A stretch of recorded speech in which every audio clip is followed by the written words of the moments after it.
Chapter 2 deals with how we can really leverage technology to have a competitive advantage. And of course, in business, having competitive advantage is oftentimes the difference between success and failure.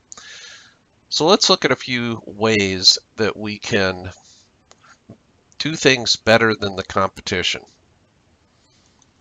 The first thing is to talk about this concept of business processes. And really, a business process is just a collection of activities that when you perform all of the activities, you end up with a product or service that you can sell to someone else. Generally speaking, it has three parts: inputs, resources, and the outputs. Now, one key term here to understand as the author talks about the concept of efficiency versus effectiveness. Efficiency means that I'm doing things really well. It doesn't mean I'm doing the right things really well.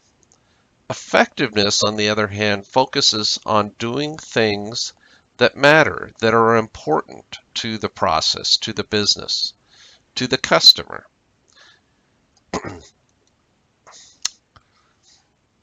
When we're looking at processes, most of the time we're dealing with cross-functional processes.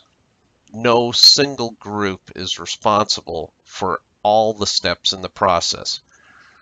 You have to have purchasing involved to get the raw materials in, you've got manufacturing involved to make it, you've got engineering to design it, you've got sales to promote it, and marketing to build brand awareness, finance to keep track of the transactions, customer service for setting up accounts, and on and on. So most business processes that result in a finished product have a lot of different groups involved. But in order to be effective, you have to have all those different activities coordinated, and they need to be done not as one group against another group, but really in a collaborative way to where each group understands the significance and the importance of what they're doing and how it impacts others. You can't have individual steps isolated.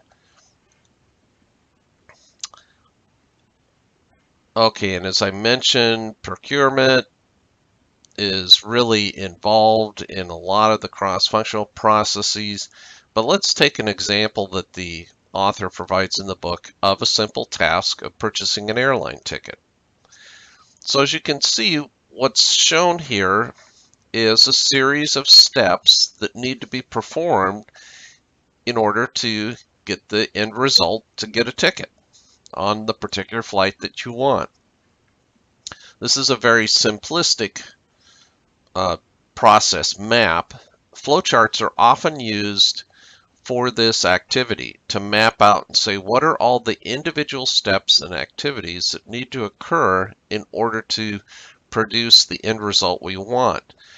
What that allows you to do when you map something out is you can look for where are the problem points, where are the places where things can go wrong, and what do you do if something doesn't go the way you want it to. For example, look at the seats available. There's a branch there. Seats available? Yes. Well, then reserve your seat.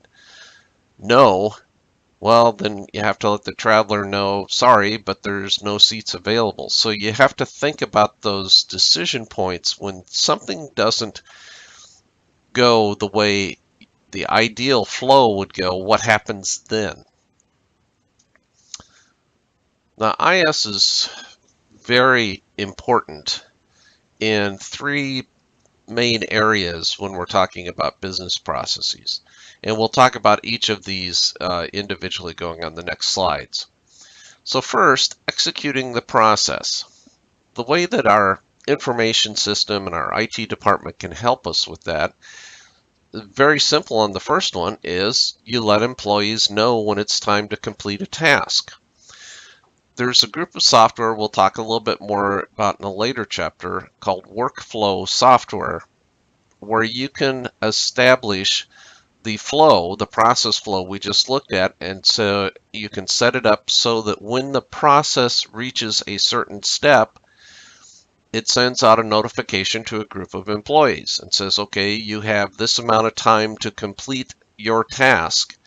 And then if you don't, it sends you out nasty grams reminding you, hey, you're past due on completing this. So you can automate the process of having different employees involved in different activities in the process. For example, an engineering design. The engineer thinks he or she has a good design, so they submit it to approval for their supervisor. As soon as they, in the system, in the workflow software, say my design is ready for review, an email gets sent to their immediate supervisor.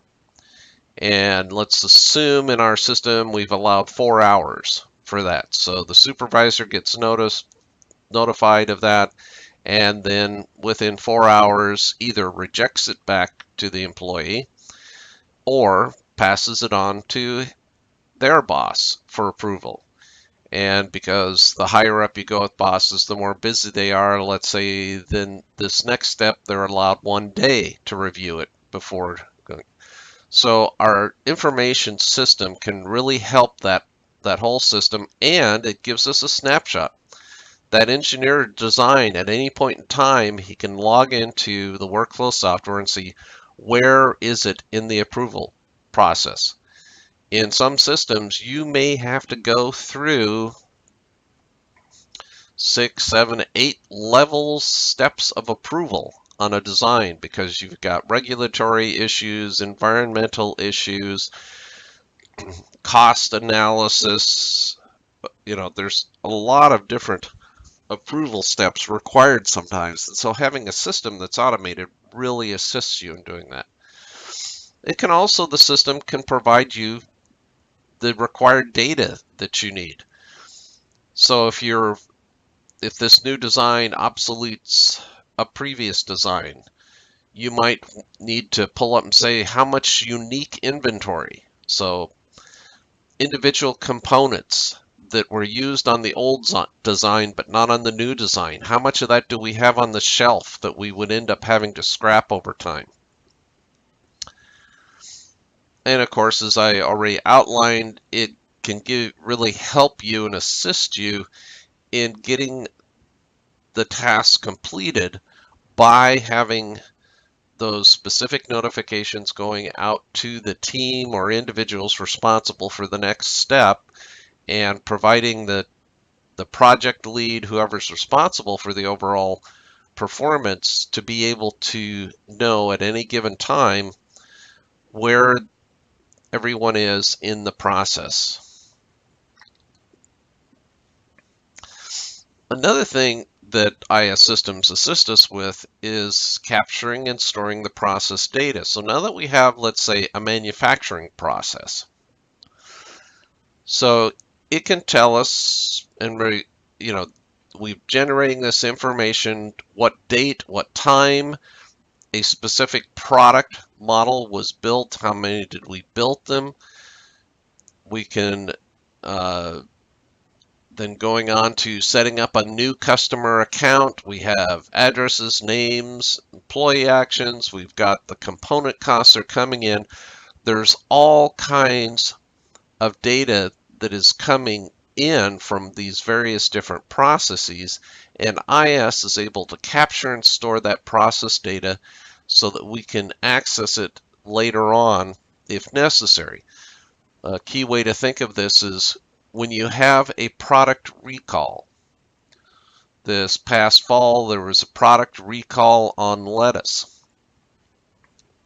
Instead of banning all the lettuce in the entire country, which is actually what the federal government did in this case because they didn't have the detailed information they needed, it would have been nice if they could have said only this, the affected lettuce was only sold to a specific brand of stores, and it was only in the store between these dates. So typically, when you do a product recall, it's really important to know what specifics you're the products, when they were built, where they went. And so all this data that's been generated is really important to have stored and easily accessible. By capturing and storing this data, it does also give us the opportunity for essentially real-time feedback. We know how many units we've produced the past hour of this particular item. So we're able to look at it and say, is that how many we expected to be able to produce? If we know that production line normally produces 1,000 units an hour, how many did we produce last hour? 750. Maybe something is wrong. So by storing that data and having it organized in a way that it can be readily accessible, it can give us real-time feedback so that we can make business decisions much faster. We're not having to wait until we have made a lot of bad products before we put the line on hold and say, stop, something isn't working, we need to look at this. And that's really what the next step is, monitoring process performance. And the evaluations really occur at two levels. One is a process level. We know that in general, this process, let's say we're cutting a piece of pipe to 10 feet long. We can cut it to 10 feet long, but not exactly 10 feet long. Maybe this time it's 10 feet and a 64th of an inch, and maybe next time it's 10 feet minus a 64th of an inch, because things don't go perfect every time. So that's a process level. We can know that normally we can hold it to plus or minus a 64th of an inch. Now, by gathering all this data, we can look at a specific instance. If we know that normally our process is capable of doing plus or minus a 64th of an inch, and one of our products comes out an eighth of an inch too long, that's outside of what we normally expect the process to be doing. And so that can cause us to do some further evaluation to say what went wrong. At the process level, we know that we're normally plus or minus, so we're centered around 10 feet. We can look at time and we see that over time, it's drifting up. We have very few parts that are less than 10 feet. All of them are over 10 feet long. So we can also monitor the process level itself to see, is it experiencing a gradual change and shift that tells us something is wearing out in our machinery, we need to do a recalibration. And that's really the last point on the slide, is that by this continuous monitoring, we can recognize problems before they're really bad problems. We can catch them early on and make the corrections. I like what the author lists now and saying, well, how do we know that we're really executing our business processes to that degree of excellence? And the first one that he listed is customer satisfaction. I think that's brilliant.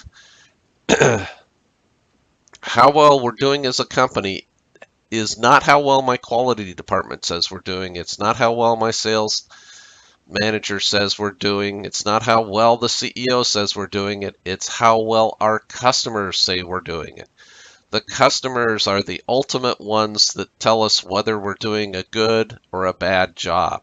So having customer satisfaction listed at the top there is really big. As we'll talk in a later chapter about customer relationships and how ironic that some very large multi-billion-dollar companies seemed to have forgotten that it's the customer that pays the bills. It's the customers that buy our products and services that bring the revenue into the company that allows us to pay employees to keep the lights turned on. And some companies have really kind of written off and are not trying to satisfy customers. Another measure of excellence is cost reduction. As consumers, people expect the cost of items to go down over time, with a couple of notable exceptions. Most people expect cars to cost more next year, and they expect real estate to cost more next year than the current year. But for most other things, computers, cell phones, just about anything else you name, people expect price to go down. I guess a third one where people would expect probably to see some increase would be in the cost of food items. There's kind of a expectation that inflation produces small increases in food. So cost reduction is important because people expect the price of this new piece of electronics to go down over time. Another thing is cycle and fulfillment time reduction. We have become an instant gratification society. We expect to be able to get something right now. The challenge is, as a manufacturer, we can guess at what the demand for a particular product is going to be, but sometimes we don't exactly get it right. If the demand far exceeds what we had planned, how quickly can we restock the shelves? An empty shelf results in a potential customer oftentimes going to the competition, because people, when they decide they want to make a purchase, they want to make the purchase now, not next month. So cycle and fulfillment time reduction is important as part of that customer satisfaction. It's also important as part of cost reduction. If you remember from BA101, there's things like inventory carrying costs, the time value of money. When you tie up capital in inventory that isn't ready to sell yet, if we can reduce the cycle time, it means we have less inventory on the shelf that we're paying taxes for, and we have less capital tied up into that. So again, that feeds into cost reduction. And of course, quality. Doesn't matter how fast we build something if it's a piece of junk. And of course, back to that first one, who defines quality? The customer. Quality is in the eyes of the customer. And lastly, differentiation. As we'll talk about in a minute with globalization, we have so many competitors today doing the same thing. People have choices. Why would they choose to purchase my company's products or services? What makes us different? Are we different based on price, on features, reliability? There needs to be something that differentiates.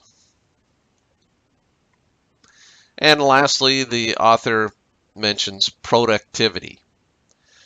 Again, we can have the greatest product in the world that has wonderful quality. We do it really fast, great differentiation, but it is so costly to make and manufacture. We're so inefficient that we can't price it where people want it to be. And so they don't buy it from us. So going back to effectiveness and efficiency, I thought it was interesting. The first one, customer satisfaction, essentially, that's effectiveness. That says we are doing the right things. Our processes are focused on the things that make our customers happy. Productivity, the last one there, really deals with efficiency. How well are we executing those processes that are resulting in the customer satisfaction?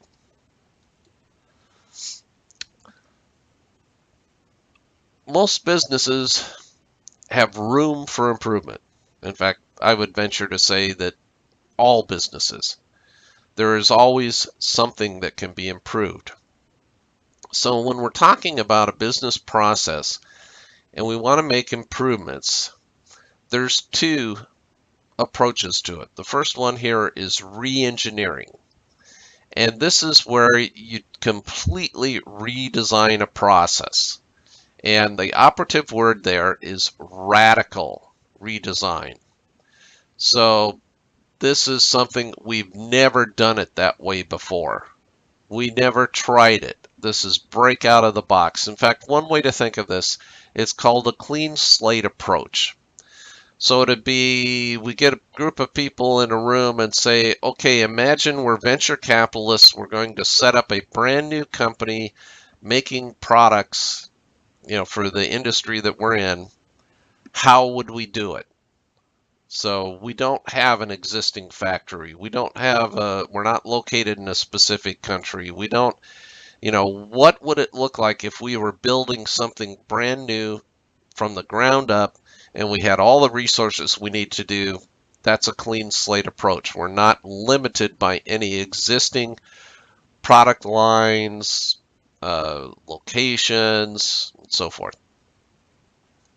On the other hand, there's an approach called business process improvement. And this is an incremental approach. And the operative word there, it's incremental. So that means it's small baby steps. It's not this radical jump and leap. So the way that that's accomplished is to focus on reducing the variation in existing processes. And so we're not implementing new processes, we're just making the ones we've got better. And you get to that by identifying the underlying cause of the variation to start with. No process is perfect 100% of the time.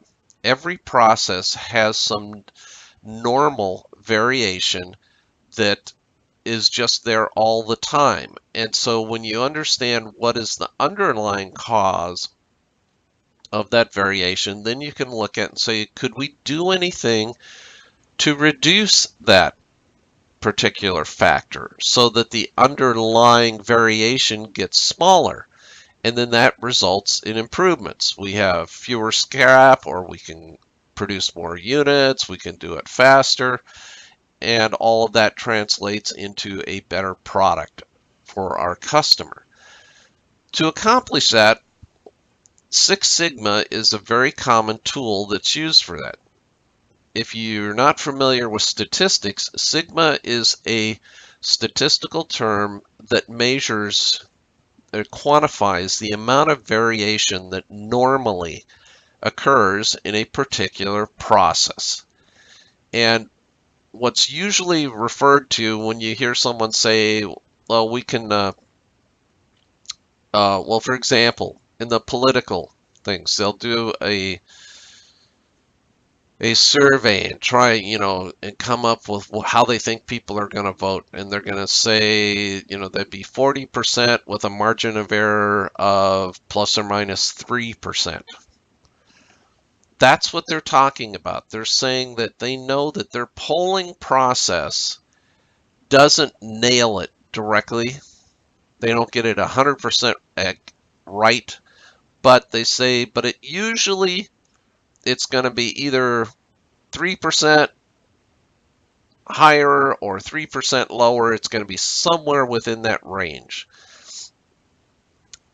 And that's a measure of sigma. When you hear people talk about that, they usually mean they're saying 3 sigma. They're saying plus or minus 3 sigma.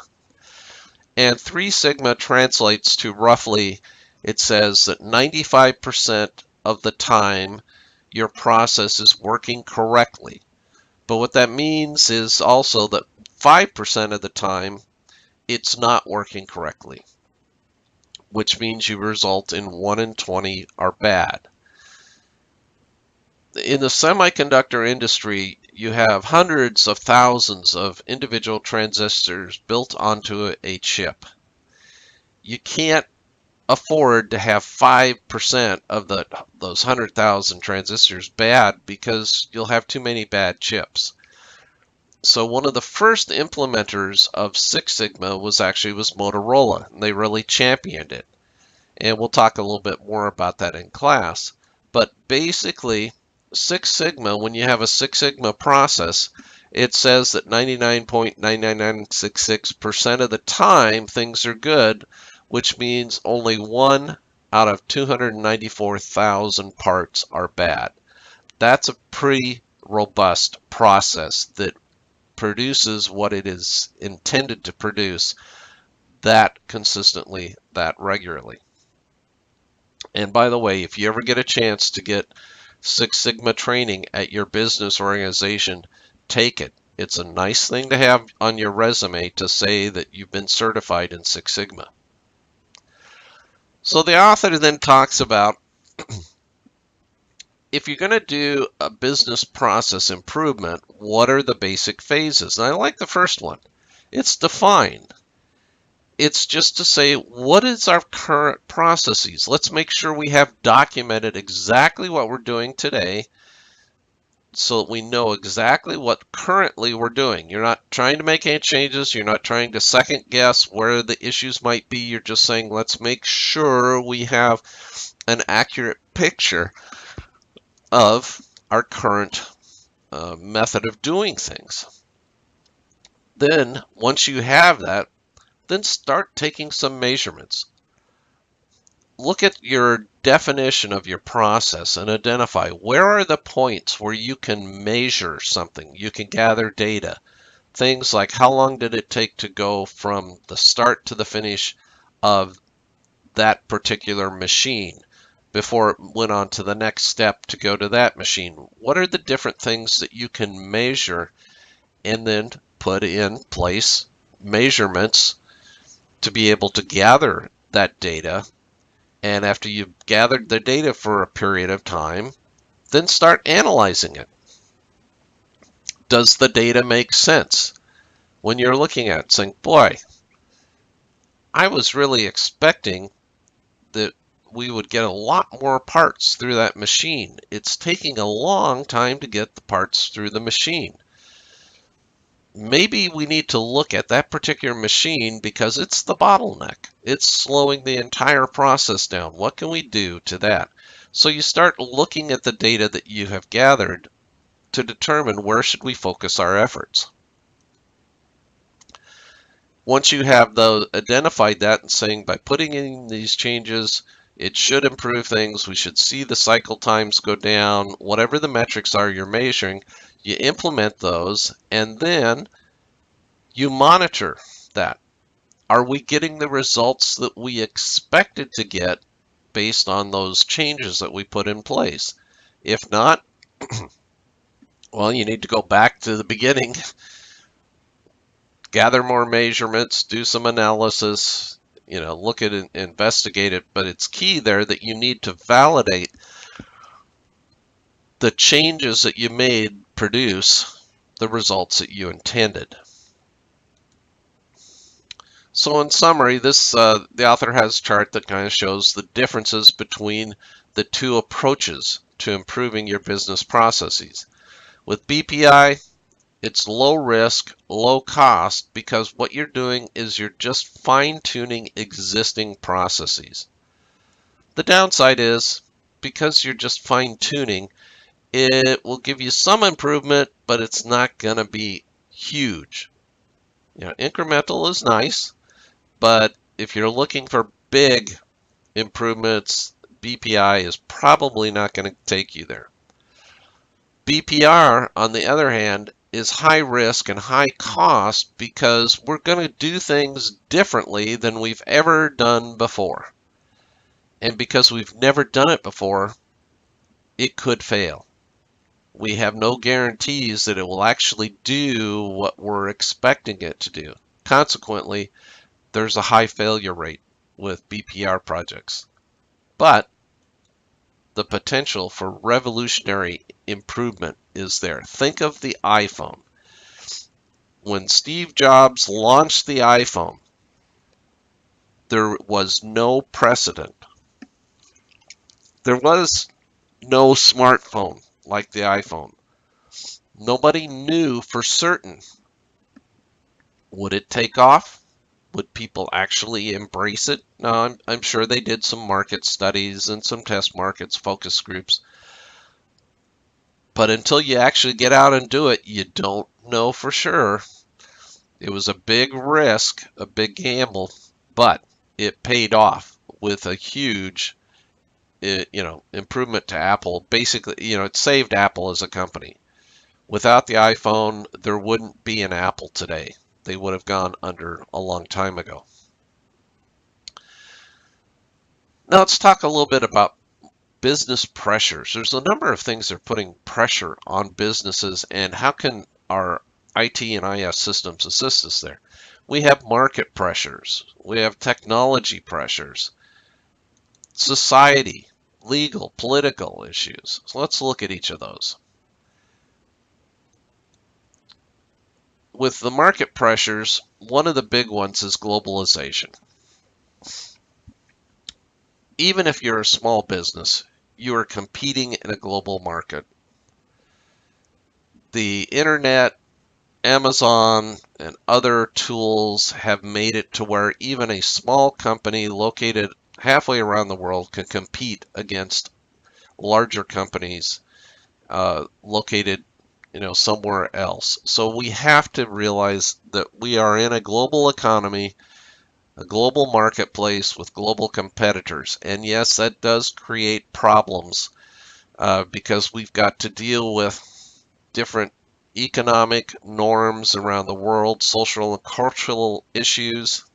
When I worked at Tyco Electronics in marketing, whenever I did a marketing campaign, I had to do 3 separate marketing campaigns for the same product, one for the US, one for Europe, and one for Asia, because they were different designs, different color palettes, and so globalization really adds complexity, but IT helps us by being able to keep track of all those differences that we might have.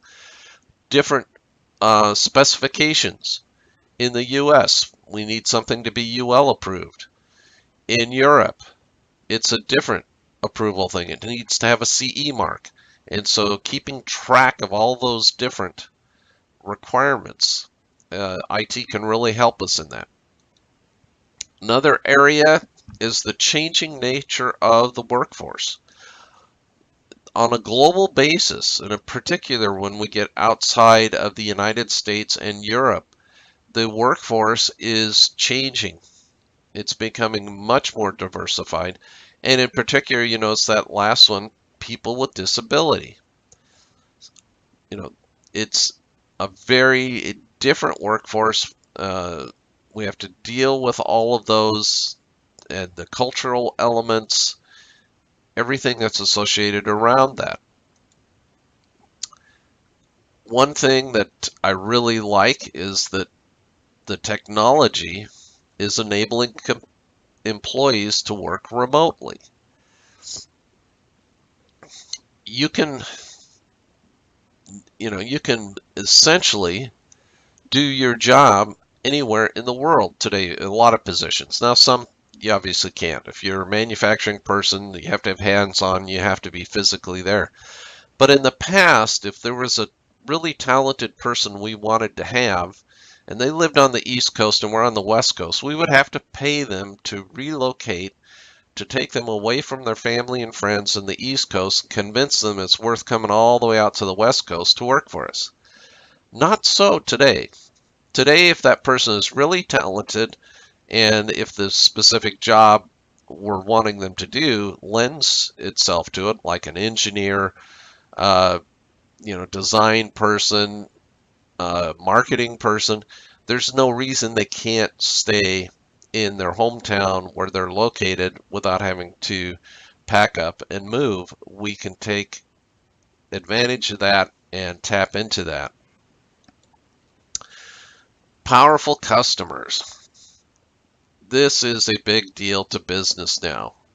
And when you look at Thomas Friedman's, the flatteners and some of the things that have happened, this is one of the ones he identifies.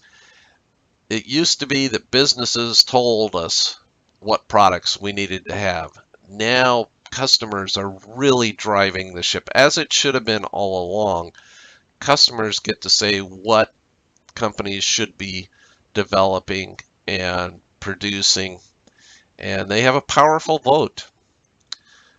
Consumers really are much more sophisticated, and they have high expectations today. And partly that's being driven because consumers are more knowledgeable about the products and services and what something should cost.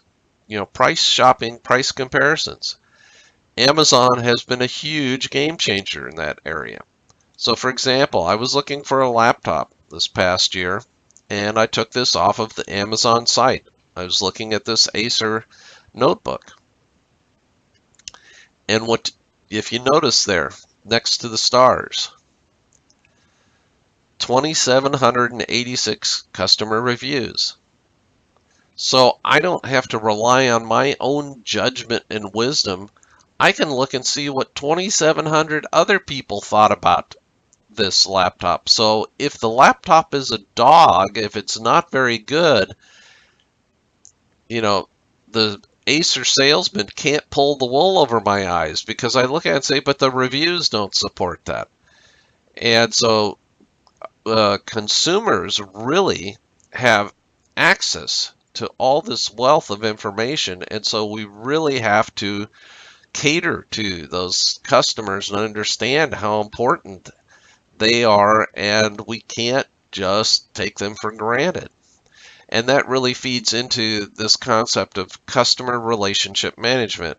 As I mentioned earlier, there's a later chapter where we go into that in more detail. How can we use technology to maintain our customers? It's much more expensive to establish a new customer than it is to keep an existing customer happy. Technology has a lot of pressures on us as well. The biggest one is obsolescence. When is that cell phone obsolete? The minute you walk out the showroom door, it's already obsolete. That's created a huge problem with businesses. The technology is evolving so rapidly that new replacement products are coming out all the time. And how do you manage the inventory so you don't get stuck with a bunch of stuff that nobody wants anymore because it's not as good as the new item? It's really a complex, and certainly IT and IS can help us in that way in terms of making sure we know the inventory we have on hand, what's on order with our vendors, what would be obsoleted if we released this new generation earlier. And a big thing, we go back to that earlier when we were saying all the data that the individual processes produce. That really creates a lot of data when you start looking at it. And I like that the author recognized this, that there's just so much coming in, it's difficult to manage it. Now, I will take issue with the author. One thing, he says it's information overload. I would challenge that and say it's really data overload. We have so much raw data coming in, we don't have time a lot of times to translate that into useful information that the business can use. So how do you find the needle in the haystack when there's so much raw data being produced every day? How do you deal with it? That's a big issue. Societal and political legal pressure. So let's look at that a little bit. Social responsibility, green IT. That goes into, basic facilities design and management. Have we structured our business so that it's appropriate, environmental? That's an important deal. We have to be thinking about that, on just the basic structure. Have we located our facility close to public transit lines so that people who want to use public transit can? And of course, that fits into carbon management and There's a lot of environmental laws we have to be aware of.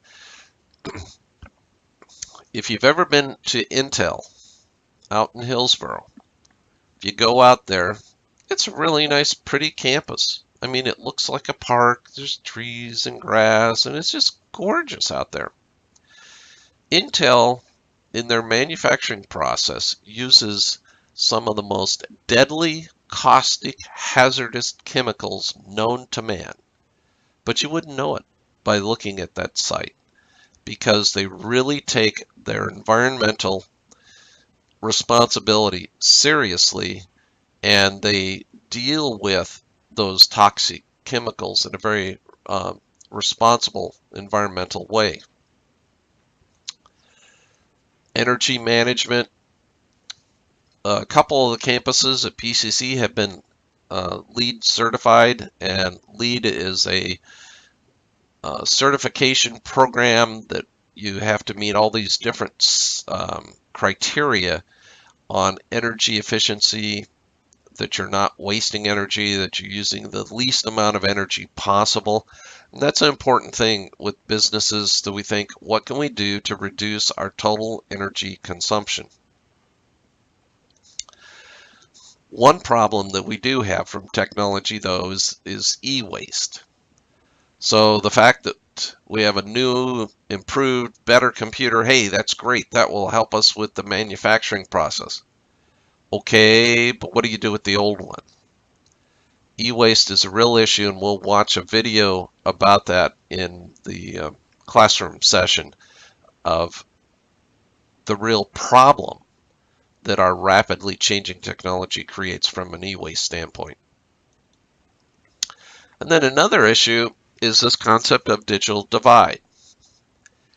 And this really deals with the fact that so much of business and society today revolves around access to technology, access to the internet, access to computing power, that it's created a breach around the globe of the haves and the have-nots, the people that have easy access to the internet, the people that have no access to the internet. And that's a real concern. And again, we'll watch a video in class that deals with one approach to that, to say, how can we help bridge that gap? How can we reduce the digital divide that is really quite prevalent around the world? One thing I do like that technology is allowing us to do is to really encourage people to be generous.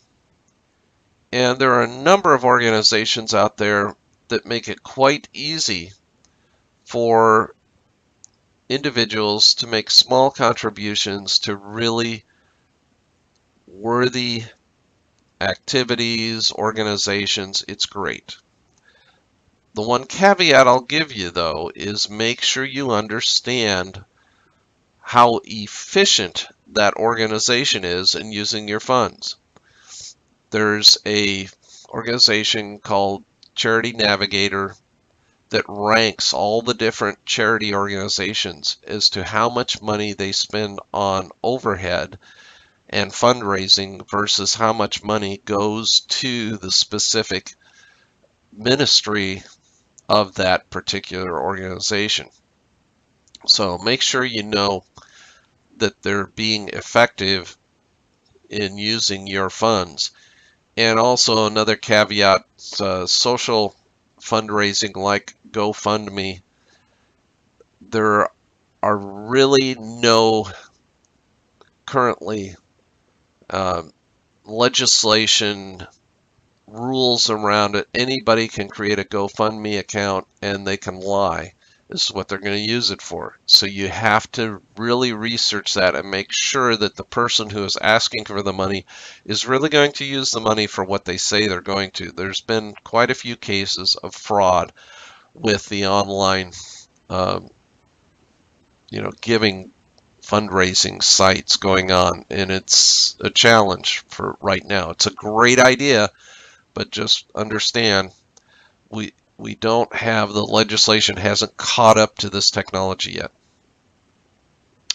Government regulations. There are tons of government regulations that we have to stay in touch, be in compliance with as a business. And certainly our IS systems help us to remember what we have to be in compliance with.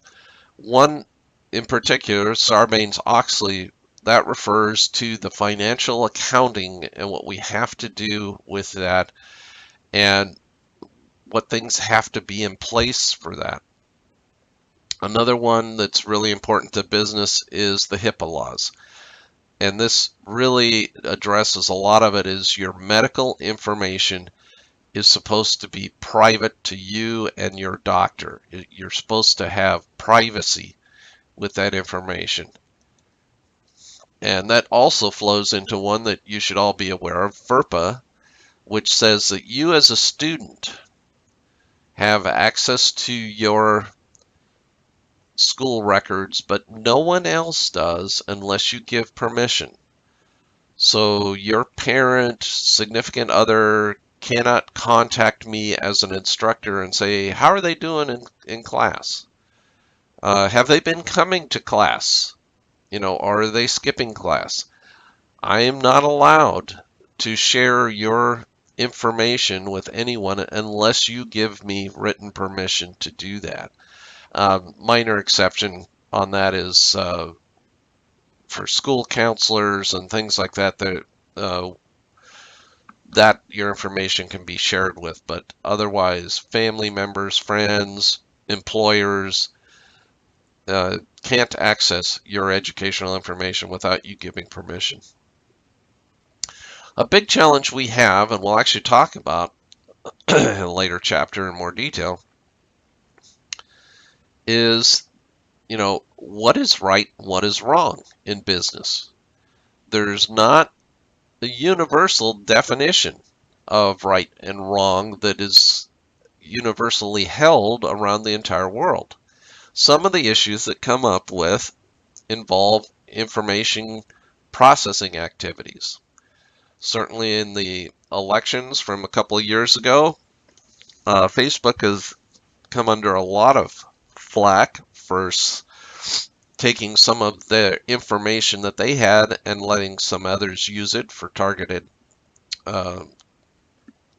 political ads and so forth. Monitoring employee email. Is that okay for my company to snoop on emails that I'm getting? What about monitoring what internet sites I go to?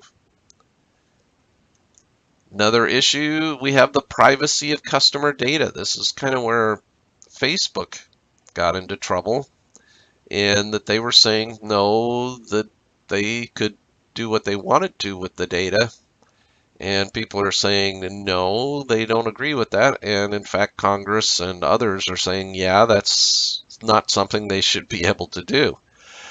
And then the last one is really protection of customer data. There have been a lot of data breaches in recent years where important information, bank account information, social security numbers, all kinds of customer data has been stolen by criminals. And so as a business, we really have an obligation to do everything we can to protect customer data from outside intrusion.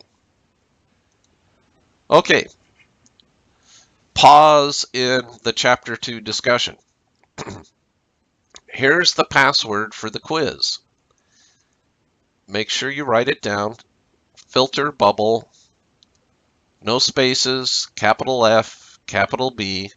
And again, you'll have to use this password in order to unlock the Chapter 2 quiz, and you have to complete the Chapter 2 quiz before you can access the other assignments for the week. So again, if you don't have paper and pen handy, press pause on the player, go grab one, and write the word down. Okay, on to the next So some of the things that organizations are doing to respond to some of the market pressures just talked about is, as I mentioned before, customer focus, or CRM, which is the abbreviation for customer relationship management tools. We want to maintain a positive, healthy relationship with our customers. Most customers will continue to buy from us if they're satisfied, even if somebody offers a slightly better product or a slightly less expensive product. If they're happy with us, they're not as likely to change just for a few pennies. If they're unhappy with us, they'll change at the drop of the hat. So that customer focus is really important. Now, an interesting thing I thought, and we'll watch the video on this in class, is this idea of, instead of having to buy clothes off the rack and say, well, I'm somewhere between a medium and a large. The medium's too small, just doesn't fit right, and the large feels really, I feel like I'm swimming in it. Wouldn't it be nice if you could have stuff that was custom made for you, but didn't cost like a custom tailored piece of of clothing? And so we'll look at that in class. And of course, e-commerce. Any business, no matter how small, can benefit from e-commerce. Even if what you're offering is a service, there's still communication, informational things that you can offer on a website. Virtually any business will benefit from some presence on the internet and some form of e-commerce. So it's essential, and especially for a small startup company that can't afford to have a webmaster. And the good news is, as we'll cover in a later chapter, there are some really inexpensive and sophisticated tools to allow you to set up a e-commerce site that looks professional, does what it's supposed to, and works great and seamlessly. And that way you don't have to do it. You can focus on the business of growing your business. The author then covers strategies for a competitive advantage. How do you beat out the competition? Well, one choice is you can have cost leadership. An example of that is, whether you like them or not, Walmart, and we'll talk about this in a later chapter when we get to supply chains. Walmart has figured out ways to keep the cost out of their products, to squeeze every penny out that they can, so that they can price stuff very low and still make a lot of money. So they really lead in terms of how to provide quality items at lower prices. Another one, differentiation, as I mentioned earlier, in a global economy, why would someone do business with your company versus your competition? You have to be different somehow. An example of being different is Southwest. They do things different than all the other airlines. You don't get an assigned seat. You just get assigned to a group, and then when you get on the plane, you pick out whatever seat you want. They also don't fly different aircraft. They only fly 737s. So it doesn't matter what flight you're going on. You don't have to, I used to, when I was doing a lot of travel, I'd be looking at saying, oh, what's the airplane, the particular aircraft for this one. So saying, okay, well, on that one, I don't want to sit in the middle. I want to sit towards the back. With Southwest, there's one and only one model of airplane that they fly, which really helps them keep costs down in terms of their spare parts inventory, training of mechanics, training of pilots, because they use all the same. Innovation. Of course, when it comes to innovation, Apple really has been the leader in a lot of the products they have developed. No question. They lead through innovation. And then operational effectiveness, Amazon, when you look at what they're doing, and actually we'll look at an example of their a robot that they use in their warehouses.